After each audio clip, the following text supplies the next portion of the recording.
ik moet nog wel even wachten op mijn pas, want de bedoeling is dat ik in mei het WK onder 20 ga spelen. En dus ja, het is wel even afwachten of het allemaal lukt met me, maar ik denk 90%, 99% kans dat ik het kan krijgen. Dus ja, dat is heel mooi om te gaan spelen natuurlijk. 좋은 찬스가 이렇게 많이 왔는데도 불구하고 놓친 점 앞으로가 개선해야 될 것이고 이런 게 왔으면 꼭 우리가 잡고 가야 되는 경기를 오늘 아쉽게 무승부를 해서 저 또한 많이 아쉽습니다. 네, 다음에는 더 좋은 경기 이길 수 있게끔 준비해야 된다고 저는 생각하고 있습니다. 1000 napas untuk satu taktik, Irfan Jenner dan kerinduan timnas akan Shin Tae-yong. Di suatu pagi yang masih basah oleh embun stadion, ketika suara-suara tribun hanya gema nostalgia, berdirilah seorang anak bangsa, diam-diam menyulam rindu. Namanya Irfan Jauhari, atau yang kini, oleh mereka yang mencintai sepak bola dengan jantung yang terbakar, lebih akrab disebut Irfan Jenner. Ia bukan sekadar pemain. Ia adalah serpihan semangat dari generasi yang tumbuh dengan darah merah putih, seorang penyerang yang tidak hanya mencetak gol, tetapi juga menyimpan nyala rindu dalam setiap sentuhan bolanya. Rindu akan sesuatu yang lebih besar. Rindu akan arah, akan strategi, akan Shin Tae-yong. Rindu itu bernama taktik. Bagi sebagian orang, taktik adalah angka dan posisi di atas papan putih. Namun bagi Irfan, dan bagi segenap pasukan Garuda yang pernah mengecap kerasnya latihan di bawah pelatih asal Korea Selatan itu, taktik adalah bahasa jiwa. Ia adalah puisi yang ditulis dengan lari dan keringat. Ia adalah simfoni dari pressing tinggi, kedisiplinan blok pertahanan, dan keberanian duel 1 lawan 1. Bukan sekadar formasi 4-4-2 atau 3-5-2. Tapi perintah-perintah sunyi yang hanya bisa dimengerti oleh mereka yang pernah disapa langsung oleh suara lantang Shin Tae-yong di sela-sela udara panas latihan sore. Irfan tahu betul bahwa di balik kerasnya Shin, tersembunyi cinta yang besar pada potensi anak-anak muda negeri ini. Cinta yang tidak manja.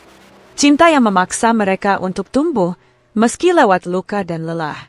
Ketika ia berlari di flank kiri, dan ketika dadanya bergetar menahan bola di bawah tekanan bek asing, ia tahu, ini semua adalah warisan dari filosofi Shin.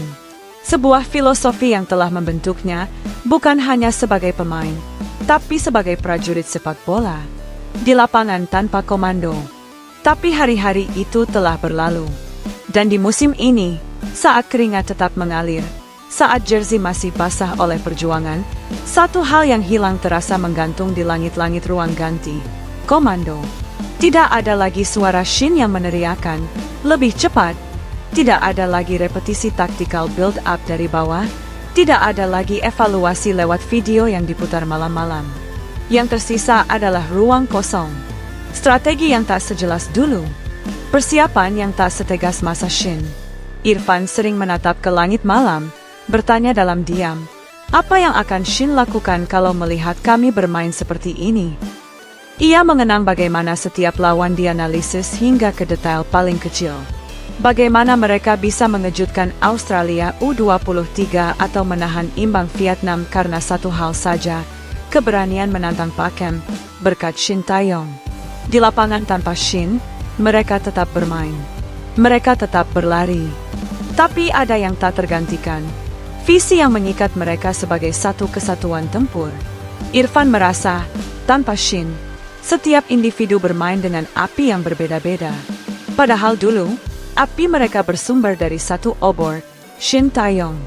Timnas yang masih percaya, meski Shin kini jauh, secara jabatan, secara struktur, namun namanya tetap hidup di antara para pemain.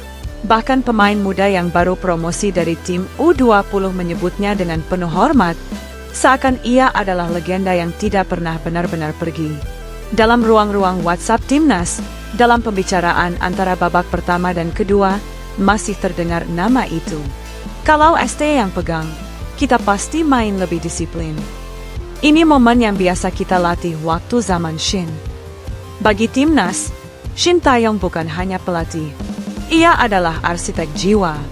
Ia mengajarkan bukan hanya bagaimana memenangkan pertandingan, tetapi bagaimana menjadi pemain yang layak memperjuangkan lambang Garuda. Ia membangun karakter, membentuk mental, dan menanamkan rasa malu bila menyerah. Dan kini, dalam kekosongan strategi yang membayangi beberapa laga terakhir, para pemain timnas Indonesia, baik yang senior, muda, hingga yang baru, hanya bisa menyimpan kerinduan itu dalam-dalam. Di dada mereka, bukan hanya tertulis nama negara, tapi juga kenangan akan pelatih yang pernah membuat mereka percaya bahwa Indonesia bisa menatap mata lawan tanpa takut.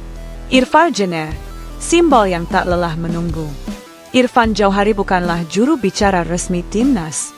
Tapi di balik selebrasinya yang sederhana, di balik usahanya menekan lawan hingga menit ke-90, ada suara yang ingin ia teriakan, "Kami butuh Shin." Namun ia tahu, tak semua rindu harus diteriakan. Ada rindu yang harus diperjuangkan dalam diam. Maka Irfan memilih jalan itu. Ia melatih diri lebih keras, ia menjaga mental lebih kuat. Ia menulis ulang taktik Shin dalam pikirannya sendiri, menghidupkan kembali drill latihan lama, dan menyebarkan semangat itu kepada rekan-rekannya. Dalam tiap passing, dalam tiap lari ke ruang kosong, dalam tiap pressing ke back lawan, Irfan sedang menyampaikan sesuatu, bahwa meski Shin tidak lagi di kursi pelatih kepala, semangat Shin harus terus ada di lapangan. Ia tahu, suatu saat nanti, ketika saatnya tiba, nama Shin akan kembali menggema bukan hanya karena nostalgia, tapi karena rakyat menuntutnya dengan rasa cinta. 1000 kata tak cukup. Mungkin tak akan cukup 1000 kata untuk menggambarkan bagaimana kerinduan ini berakar dalam. Mungkin tak akan selesai dalam satu pertandingan atau satu musim untuk menjelaskan apa yang telah Shin tanamkan. Tapi satu hal pasti, selama masih ada pemain seperti Irfan Jauhari yang memilih berdiri di garis depan dengan kerja keras dan integritas, api Shin Taeyong tak akan pernah padam. Karena dalam dunia sepak bola, pelatih bisa pergi, kursi bisa berganti, tapi filosofi yang tertanam di dada pemain akan terus hidup selama mereka percaya dan memperjuangkannya. Dan Irfan Jenner bersama rekan-rekannya adalah penjaga api itu.